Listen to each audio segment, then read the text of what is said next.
కృష్ణా నదికి వరదలు వచ్చిన వెంటనే బుడమేరు పొంగిన వెంటనే ఇది మన ధవళేశ్వరం కానీ లేదంటే ఇక్కడ మనకి ఏలేరు కానీ ఇవి కూడా నీటి మట్టాలు పెరుగుతూ ఉన్నాయి.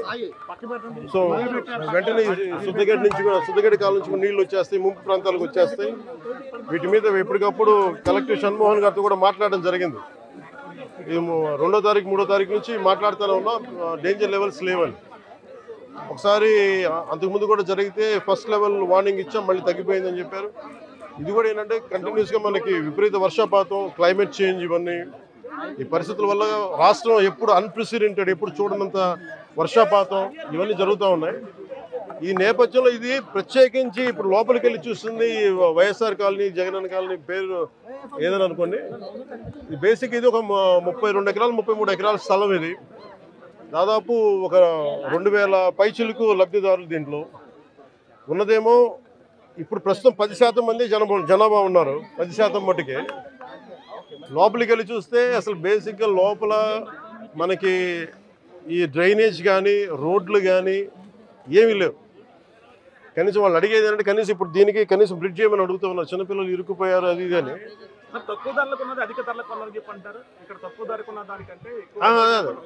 ఆ విషయంగా వస్తున్నాం. నా నోట్లో మాటలు మీరే చెప్తారు. అండ్ ఇది ఇప్పుడు నేను మన బుడమేరు గురించి చెప్తాను. ఇది అంచెలంచెలుగా ప్రతి ఒక్కళ్ళు దీన్ని ఇంక్రిమెంట్గా పెంచుకుంటూ వెళ్ళిపోయారు. ఉదాహరణకి ఒకరితో మాట్లాడుతుంటే, వాస్తువులతో మాట్లాడుతూ ఉంటే ఇది 2 లారీలు వెళ్ళేంత దారి ఉంది. నదీ పరివాహక ప్రాంతాన్ని ఇది ఈజీగా వెళ్ళిపోయేది. కొంతమంది గట్లు చెట్లు వేసి ఆ గట్లని వాళ్ళ పొలాలు కలుపుకోవటం అదొకటి.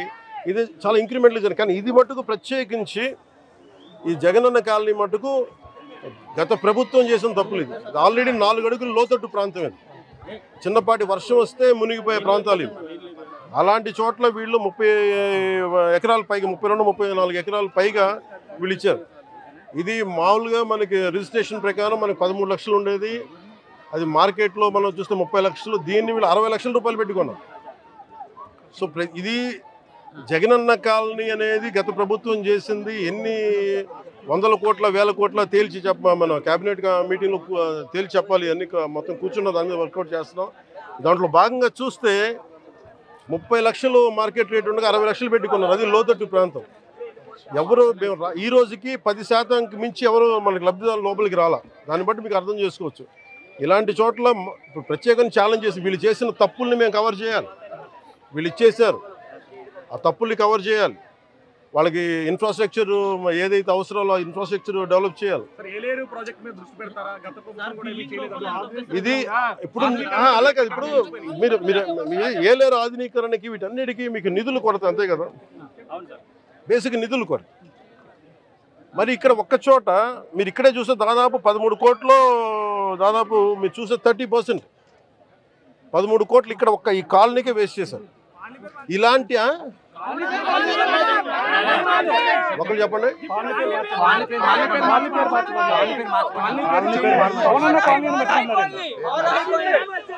ఇది కాలనీ పేరు మార్చుకోవడం మీరు అందరూ కోరుకొని అలాగే మీరందరూ కోరుకొని ఒక నిమిషం. కాలనీల పేర్లు ఎందుకు నాయకుల పేర్లు ఉండకూడదు చెప్తా. వాళ్ళ జేబులో డబ్బులు కాదు.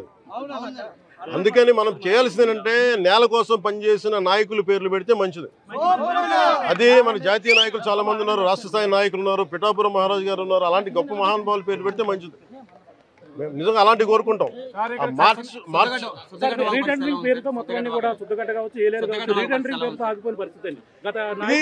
ఇప్పుడు మీకు డబ్బు పరిమితమైన డబ్బే ఉంటుంది.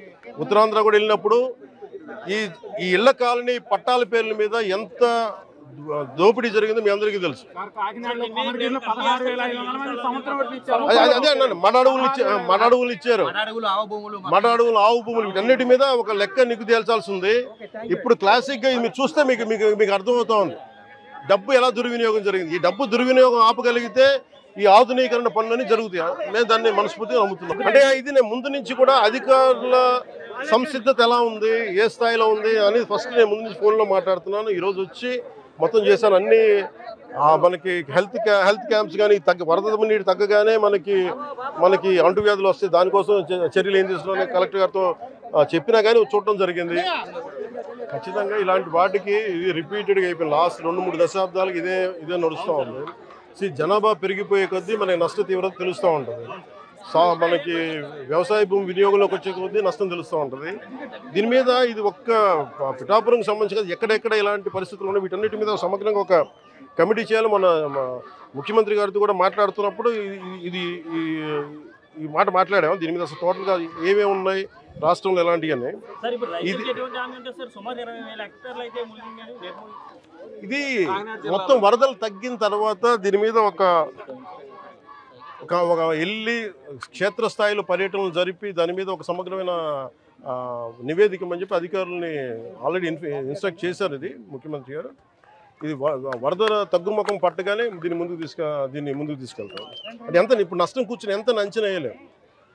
అంటే మీరు చెప్తున్న ఒక లెక్క ఉంది, లేదా ఇంకొన్ని చోట్లేమో పత్తి కొంత పోయింది, మనకి వరి పోయింది, మన పత్తి దాదాపు 90 హెక్టార్లు పోయింది. మనకి దాదాపు 21 మండలాలు మన కాకినాడ జిల్లాలో 21 మండలాలు అనుకుంటా, దాదాపు 152 గ్రామాల్లో నష్టం జరిగింది. దాదాపు 8,206 మంది రైతులు నష్టపోయారు. సో వీటన్నిటిని చేస్తున్న ముందు అంటే మీకు యాక్షన్ కావాలా? యాక్షన్ ఫిల్మ్ అంటే ఇది మనం హైడ్రా అలాంటి తీసుకోవడానికి మేమేం నమ్ముతామంటే చాలా మన సమాజంలో ఉన్న ఎవరైతే ఎన్క్రోచ్మెంట్ తెలిసి చేయొచ్చు తెలియక చేయొచ్చు అందరి భాగస్వాములతోటి మాట్లాడి కష్ట నష్టాలు ఏమున్నాయి ఇవన్నీ తెలియజేసిన తర్వాత వాళ్ళకి నోటీస్ ఇచ్చి వాళ్ళకి పునరావాసం చాలా వరకు చేసిన తర్వాత ముందుకెళ్ళాలనేది నా వ్యక్తిగత అభిప్రాయం. దీన్ని నేను సీఎం గారి దృష్టి కూడా తీసుకున్నాను. అలాగే అంటే మీకు ఈరోజు మీరు అన్నారు కదా మీరు ఏమేమి హ్యాండ్ చేస్తున్నాను, అలాగే అవసరమైన మెయిన్ వాళ్ళు అడుగుతున్నారు కనీసం గుంతలు పూడ్చమని అడుగుతున్నారు. దానికి సంబంధించిన శాండ్ బ్యాగ్స్ రెడీగా అందుబాటులో ఉన్నాయి. అలాగే మనకి చెట్లు పడిపోయిన వెంటనే ఎలాంటి ఏదైనా జరిగిన రంపాలు కానీ రోడ్లపైన పడిన చెట్లు తీసివేయడానికి దానికి సంసిద్ధంగా ఉన్నాం. అలాగే జేసీబీ లాంటి వాహనాలని సంసిద్ధంగా ఉంచాం. ముఖ్యంగా అవసరానికి మన ఫైర్ యాక్సిడెంట్స్ ఏమైనా ఉంటే దానికి సంబంధించి ఫైర్ యాక్సిడెంట్ వెహికల్స్, అలాగే 42 మంది గజయితగాళ్ళని రెడీగా చేసాం ఇన్ కేస్ ఎమర్జెన్సీస్ ఉంటాయి. అలాగే primary health care, community health care వీటికి సంబంధించిన సంసిద్ధంగా చేసాం. అలాగే గవర్నమెంట్ జనరల్ హాస్పిటల్లో కూడా డాక్టర్స్ని 24/7 అందుబాటులో ఉంచమని వారికి ఇన్స్ట్రక్షన్స్ ఇవ్వడం జరిగింది. అలాగే ముఖ్యంగా గర్భిణీ స్త్రీలు కానీ బాలింతలు కానీ ఎవరున్నా కానీ వాళ్ళని సురక్షిత ప్రాంతాలు తరలించే బాధ్యత కలెక్టర్ గారు దాన్ని పర్యవేక్షిస్తూ ఉన్నారు. అమెరికా లాంటి దేశాల్లో కూడా మీకు కూర్చోబెట్టి మియామి లాంటి చోట, ఫ్లోరిడా లాంటి చోట తుఫాన్లు వస్తే మొత్తం ఒక లక్షలాది మంది, వేలాది మంది నిరాశలు అయిపోతారు. Even the advanced country. అలాంటిది మనకి నేను అడిగేది మేము ప్రభుత్వం తరపు నుంచి లేదంటే అధికారుల తరపు నుంచి సంసిద్ధంగా ఉన్నాం. అలాగే మేము కోరుకుంటుంది కూడా ప్రతి ఒక్కరు కూడా దీన్ని బాధ్యత తీసుకోవాలని, అలాగే వైసీపీ నాయకులకు కూడా విమర్శల కంటే కూడా మీరు వచ్చి ఆ రంగంలో దూకాలని నేను కోరుకుంటున్నాను. ఫైనల్ గా ఏలేరు జలాశయం అనేది ఇక్కడ చాలా ముఖ్యమైనది వరదాయిని మెట్టకి, అదే దుఃఖదాయనిగా మారుతుంది. దీని ఆధునీకరణకి నా కోరిక, నేను ఎమ్మెల్యే ఉన్న లోపు దాన్ని తీర్చేయాలని నేను మనస్ఫూర్తిగా కోరుకుంటున్నాను. నేను అడుగుతా ఉన్నది ఒకటి, ఒక తప్పుడు సాంప్రదాయానికి మీరు నాంది పలుకుతా ఉన్నారు. ఇదే గన కొనసాగితే నేను చెప్తా ఉన్నా మీ ప్రభుత్వం ఎల్లకాలం ఉండదు. మీ ప్రభుత్వం ఎల్లకాలం ఉండదు. ఒక తప్పుడు సాంప్రదాయానికి మీరు బీజం వేస్తా ఉన్నారు. ఇదే తప్పుడు సాంప్రదాయం ఒక సునామీ అవుతుంది. రేపొద్దున మీ నాయకులందరికీ కూడా ఇదే గతి పడుతుంది. ఇదే జైల్లోనే మీరంతా కూడా ఉంటారు. ఇది కూడా గమనించుకోండి అని చెప్తా ఉన్నా. ఒక తప్పుడు సాంప్రదాయానికి మీరు నాంది పలుకుతా ఉన్నారు. ఒక తప్పుడు పద్ధతికి మీరు నాంది పలుకుతా ఉన్నారు. మార్పు తెచ్చుకోకపోతే మాత్రం రెడ్ బుక్లు మీరు ఒక్కరే పెట్టుకుంటారని చెప్పి మీరు అనుకుంటున్నారేమో. రెడ్ బుక్ పెట్టుకోవడం అన్నది చాలా సులభమైన పని. రెడ్ బుక్ పెట్టుకోవడం అన్నది చాలా సులభమైన పని. నేను మనం మీ విలేకరు కృష్ణకు చెప్పి, కృష్ణ నువ్వు ఒక రెడ్ బుక్ మెయింటైన్ చేయంటే కృష్ణ కూడా మెయింటైన్ చేస్తాడు ఒక రెడ్ బుక్. నీ పేరేం పేరన్నా? రవికి చెప్పి, రవి నువ్వు ఒక రెడ్ బుక్ మెయింటైన్ చేయ రవి అని అంటే రవి కూడా మెయింటైన్ చేస్తాడు. అదే కదా ఘనకార్యం కాదు, గొప్ప పని కాదు. ఆ తర్వాత రెడ్ బుక్ లో పెట్టిన పేర్లన్నీ తీసుకొని వాళ్ళని ఇరికించడము, వాళ్ళ ఇళ్లను ధ్వంసం చేయడము, వాళ్ళ ఆస్తులను ధ్వంసం చేయడము, వాళ్ళ మీద దొంగ కేసులు పెట్టడము, ఇదే ఒక పరిపాలన కింద రాజ్యాధికారం చేయడం మొదలు పెడితే మాత్రం రాజ్యాధికారం ఎలా ఉంటుంది అంటే ఇప్పుడు చంద్రబాబు నాయుడు గారి పాలన ఎలా ఉందో అలా ఉంటుంది. చంద్రబాబు నాయుడు గారి ప్రభుత్వం వచ్చి 3-4 నెలలు కూడా కాయిపోలా. ఈ 3-4 నెలల్లో చంద్రబాబు నాయుడు గారి పరిపాలన ఎంత దారుణంగా ఉంది అని అంటే నిజంగా నాకు ఆశ్చర్యం కలిగించే విషయాలు, ఆశ్చర్యం కలిగించే విషయాలు కనిపిస్తాయి. ఇదే పెద్ద మనిషి చంద్రబాబు నాయుడు గారు ఎంత రెడ్ బుక్ పాలనలో నిమగ్నమై ఉన్నాడు అని అంటే, పరిపాలన ఎంత గాలికి వదిలేశాడు అని అంటే, ఇదే పెద్ద మనిషి చంద్రబాబు నాయుడుకు తుఫాను వస్తా ఉంది అని సంకేతం తెలుసు. బుధవారం నాడే తుఫాను, శుక్రవారం సాయంత్రం నుంచి తుఫాను రాబోతా ఉంది, భారీ స్థాయిలో వర్షాలు పడతాయి, అతి భారీ వర్షాలు కురుస్తాయి శుక్రవారం సాయంత్రం నుంచి అని తనకు అలర్ట్ వచ్చింది. బుధవారం నాడే చంద్రబాబు నాయుడు దగ్గర బుధవారము, గురువారము, శుక్రవారం మధ్యాహ్నం దాకా టైం ఉండేది. కానీ చంద్రబాబు నాయుడు గారు అనే వ్యక్తి ఎంతగా ఈ మనిషి రెడ్ బుక్ పాలన మీద ధ్యాస పెడతా ఉన్నాడో తప్ప ప్రజల మీద, ప్రజల అగసాట్ల మీద ధ్యాస పెట్టడం లేదన్న దానికి ఇదే నిదర్శనం. 2.5 రోజు టైం ఉన్నా కూడా, బుధవారము, గురువారము, శుక్రవారం మధ్యాహ్నం దాకా టైం ఉన్నా కూడా చంద్రబాబు నాయుడు గాలికి వదిలేసాడు ప్రజలను. తాను అదే రోజే, బుధవారం రోజే అలర్ట్ వచ్చిన రోజే తాను రివ్యూ మీటింగ్ తీసుకొని ఉంటే డ్యాములన్నీ ఒకవైపున నిండి ఉన్నాయి అనే సంగతి తనకు తెలుసు. పై రాష్ట్రాల నుంచి, మహారాష్ట్ర నుంచి, కర్ణాటక నుంచి, తెలంగాణ నుంచి నీళ్లు వస్తున్నాయని సంగతి తెలుసు. మాన్సూన్ వల్ల అటు పై రాష్ట్రాల నుంచి వరదలు వస్తా ఉన్నాయనే సంగతి తెలుసు. మన రాష్ట్రంలో కూడా తుఫాన్ రాబోతా ఉంది అనే సంగతి కూడా తెలుసు. మరి అలాంటప్పుడు చంద్రబాబు నాయుడు ఏం చేయాలి? బుధవారం రోజు రివ్యూ తీసుకొని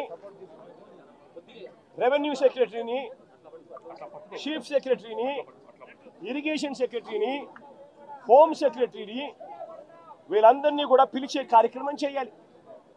వీళ్ళందరితో రివ్యూ తీసుకుంటే వీళ్ళందరూ ఆ తర్వాత కలెక్టర్లతో వెళ్ళి కలెక్టర్లతో వీళ్ళంతా కూడా చేయాల్సిన పనులు చేస్తారు. ఇరిగేషన్ సెక్రటరీ ఉన్న డ్యాములను ఖాళీ చేయిస్తాడు. శ్రీశైలంలోను, నాగార్జున సాగర్లోను, పులిచింతల్లోను 3 డ్యాముల్లోనూ కనీసం ప్రతి డ్యామ్లోనూ ఒక 25-30 టీఎంసీలు తగ్గించుకుంటూ వచ్చి కనీసం ఒక 80-90 టీఎంసీలు మేరకు తగ్గించి ఈ 3 డ్యాముల్లో కలిపి ఒక ఫ్లడ్ కుషన్ మెయింటైన్ చేస్తాడు ఇరిగేషన్ సెక్రటరీ. దానివల్ల పైనుంచి వచ్చే నీళ్లను, ఇతర రాష్ట్రాల నుంచి వచ్చే నీళ్లను, ఈ ఫ్లడ్ కుషన్ ఉంది కాబట్టి నీళ్లను అక్కడే ఆపిడచ్చు. రెవెన్యూ సెక్రటరీ వెంటనే రిలీఫ్ క్యాంపులు ఏర్పాటు చేస్తాడు. ఆ రిలీఫ్ క్యాంపుల్లో ఏర్పాట్లు బాగున్నాయా లేదా, రిలీఫ్ క్యాంపులు ఎక్కడున్నాయి, ఎక్కడ పెట్టాలి, ఆ రిలీఫ్ క్యాంపుల్లో ఏర్పాట్లను పర్యవేక్షిస్తాడు రెవెన్యూ సెక్రటరీ. హోమ్ సెక్రటరీ లోతట్టు ప్రాంతంలో ఉన్న వాళ్ళందరికీ ఇన్ఫార్మ్ చేసి వాళ్ళందరినీ కూడా చెప్పి ఇలా తుఫాన్ రాబోతా ఉంది అని చెప్పి వాళ్ళందరినీ షిఫ్ట్ చేసే కార్యక్రమం హోమ్ సెక్రటరీ చేయిస్తాడు.